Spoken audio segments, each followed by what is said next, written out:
Alright guys, we're taking a look at the Backbone 1. This is a very cool controller in my opinion.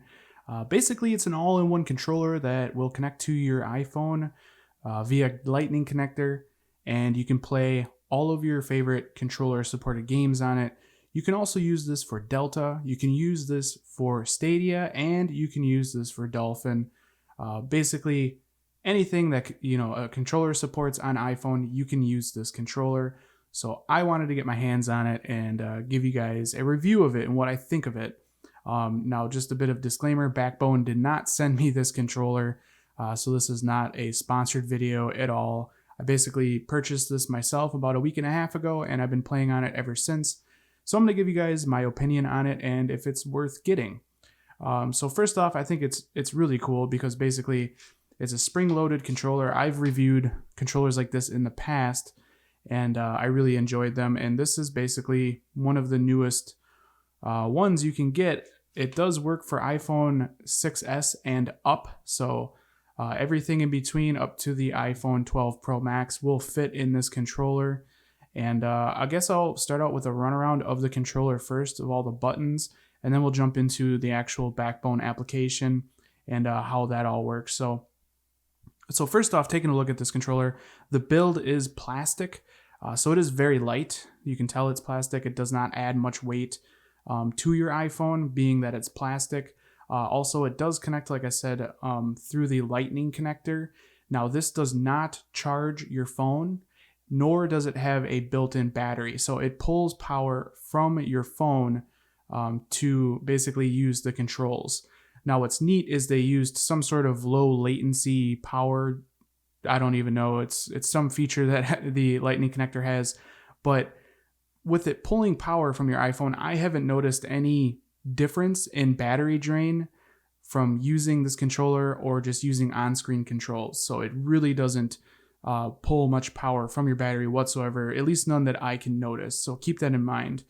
Now, you can charge your phone through the controller. As you can see, there is a lightning connector at the very bottom. So it's basically a pass-through for charging it. It is in a very nice position, so you can charge your phone as you're using this controller.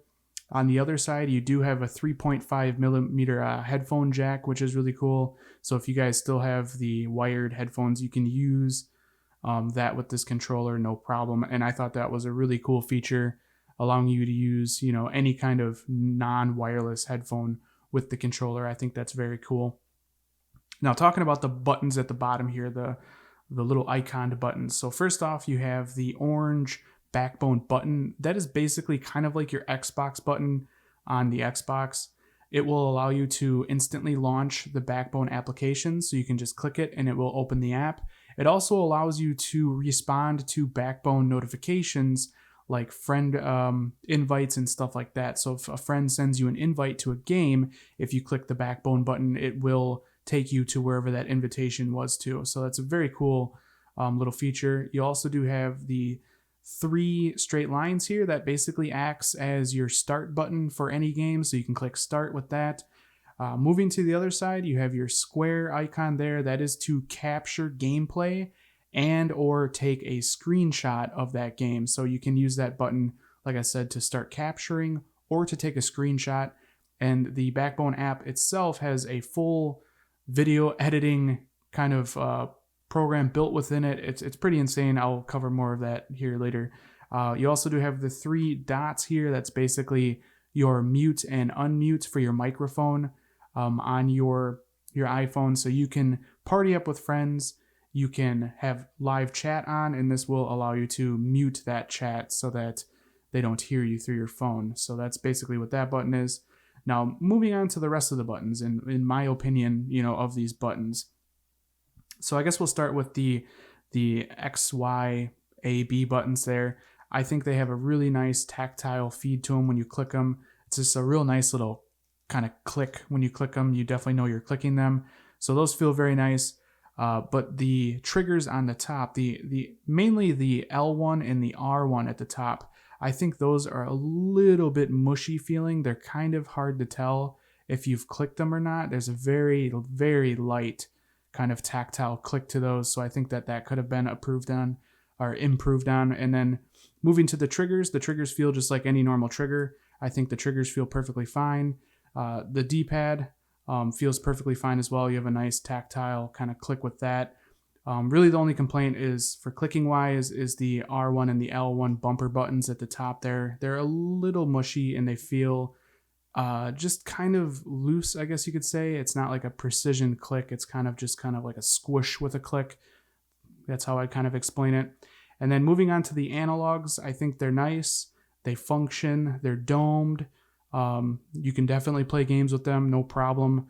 But in my opinion, they're a little bit small. They could be a little bit bigger, which would give you more control over your character in, especially games like Call of Duty Mobile, where precision is very important. I feel like you really kind of need to get used to these analogs to be very precise with them because they are a little on the small side. But once you do get used to them, they function no problem. Like I said, you just got to kind of get used to them because they're a little bit small. And that's pretty much it for the actual controller itself. There's some rubber bumpers that are kind of on the plastic so that your device is not going to get scratched by it. I mean, it wouldn't anyways because it is plastic, but there is rubber, so it gives it a nice solid feel. And then you do have this spring kind of middle portion here it's like spring loaded that basically locks your phone in once you put it in there. And one little kind of neat thing about that spring is when you open it up and have your phone in it, you can see the Backbone logo on the back. I thought that was kind of neat that was there, and you don't see it when it's closed, but when it is open, you can see it. Now, I guess at this point, I could probably, just put my phone in it and show you guys what it's like. So I do have the iPhone 12 Pro Max, and it's massive, and I think that the design of the controller was meant more so for the older generations that have the more rounded edges, because if you look very closely at the way the controller is designed, it is kind of more of a rounded slot for that to fit in. But the 12 Pros do fit, and the way you want to do this is you want to start with the opposite side of the lightning connector, and you basically just kind of put the top of the phone in, and you go ahead and pull it and then drop it into the lightning connector. Very simple to get your phone into it. Now, once you're locked in, you can basically start using the controller. There's no on-off switch. It just starts working. Like I said, it goes off of the power from the lightning connector. So from here, you can literally, once you have the Backbone app installed, just click the Backbone button, and as you can see, it will launch the application. Now, I think the app on this, they did an amazing job at. The app is like something that Apple would create. You have a list of all your controller-supported games here, and you can basically switch through any of them. You can click on it and start playing it. You don't have to go through your home screen and find the app and then click on it and open it that way. You can literally just use the Backbone application, as you can see, and there's just a real nice system here where if you're in a game, you can click the Backbone app, switches it to the app, click that game, launches that game. You can just switch back and forth very quickly between games, and I think that is really neat how they have that set up. So as you can see, you do have all your games here. By default, the Backbone app will not detect controller-supported games. You have to launch the game first, and then you can basically click the Backbone app and it will add it to your library here. So I'll show you what I mean by this. So if we go to my games here, I'm sure I have some sort of controller-supported app here somewhere that I haven't opened with the Backbone app. I guess we could do Ark Survival. So once you launch the application, you can then click the Backbone button and it will switch you to the app. And as you can see, it has now added the game to the library. And I don't know why there's no images showing up yet, but let's just switch here, turn the volume down on Ark. And there we go. And we switch back. Give it a second to load all of the cool backgrounds and stuff like that. And just like that, I have added Ark Survival to my game library within the Backbone app. So it's as easy as that. Once you download the game, launch the game, and then just click the Backbone app and you add it to your library. Now there's a couple other areas to the application that you can check out. There's trending highlights. So these are highlights that other Backbone controller players have used their screen capture on and basically uploaded it to the app, and you can view it. So as you can see here is Cyberpunk 2077. Basically, you can just exit out of it, and you can see all these different clips right here, different trending highlights, which is pretty cool. Like here's some quick scoping on Call of Duty Mobile. So it's pretty neat that you can see gameplay and all that. And then you do have your recent highlights here. This is, if you have any friends added, this is where their highlights will be displayed, so you can view clips that they have caught and stuff like that. You also have trending games here, which shows you controller-supported games that are in the App Store. I do like that feature. It's a great way to find new games. And as you can see, you can also use this for a PS Remote Play. You can also use this for Xbox, the Xbox Remote Play as well. And then you have a What's New section at the bottom there. As you can see, Google Stadia is available on iOS. And there's a bunch of other news here basically that's featured there. So that's basically the home page of this application. But if you click the start button here, you do have a profile. You can view your profile. As you guys can see, there is my profile. You can edit it. You can close out of there. You have a few different options here. You have settings that you can basically change your account, controller, captures. There's a lot. I'm not going to dive through everything. And then here is your screen captures. And like I said earlier, the Backbone app has its own pretty much video editing software built within it. And it's pretty impressive. So let's say I want to select a clip here. Let's choose this Call of Duty gameplay that I got earlier. You can actually edit this clip to however you want it. And it's really impressive. So if I go to click trim, as you can see, you can trim the clip to be whatever point you want it to be. You can enter trim mode and all that. You can click play to view it. It's just a really cool system that they have built within the app to pretty much edit your highlights of certain games. And I think that that's really impressive. This is definitely something that Apple would, if Apple built Game Center again, I think it would be a lot like this. Just the way it looks, the way it feels, the way it functions is very Apple-like. Now, the only complaint I have with this application is I've had this for a week and a half and I still don't have any friends. As you can see, I have my little sad face there. You can invite your own friends, but that goes out of your contacts, and I don't have any friends personally that have this controller. So I wish there was a way that you could find other players that are using this controller, because like I said, I've been playing this for a week and a half and I haven't run into anybody, or if I have, I didn't know I did.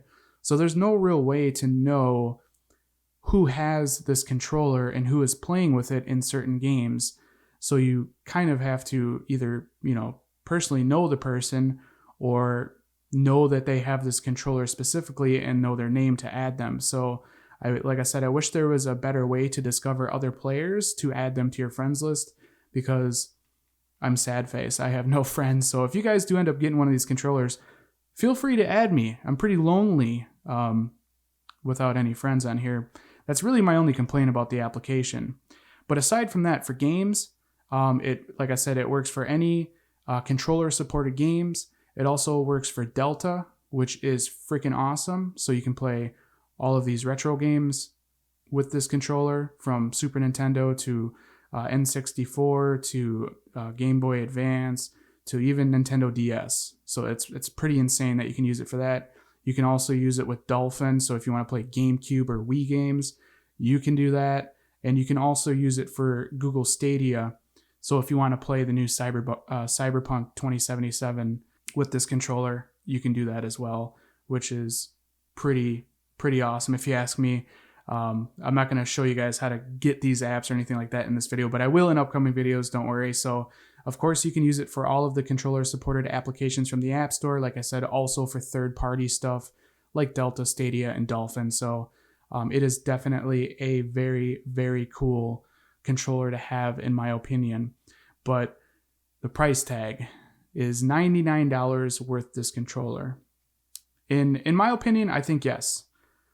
I think this controller is worth $99. I see the value in it. I do a lot of gaming on my device, enough to where I like to have a standalone, controller that I can just easily take with me and pick up gaming anywhere on the go. I think it's very, very cool. But I'll leave a link for the Backbone One controller down in the description in case you guys want to check out the price and availability of it if you guys are interested in getting one yourself. To me, it really kind of makes my iPhone feel like a Nintendo Switch in a way, but probably even better than that because I have the ability of playing all of these retro games, console games, and then all of the App Store games as well, all with just one controller, and I think it's pretty damn sweet. But anyways, this has been my very long review of the Backbone 1. If you guys enjoyed this video, definitely throw the thumbs up. If you guys want more information, there will be a link down in the description like I mentioned earlier. But anyways, I'll catch you guys in the next one. Later.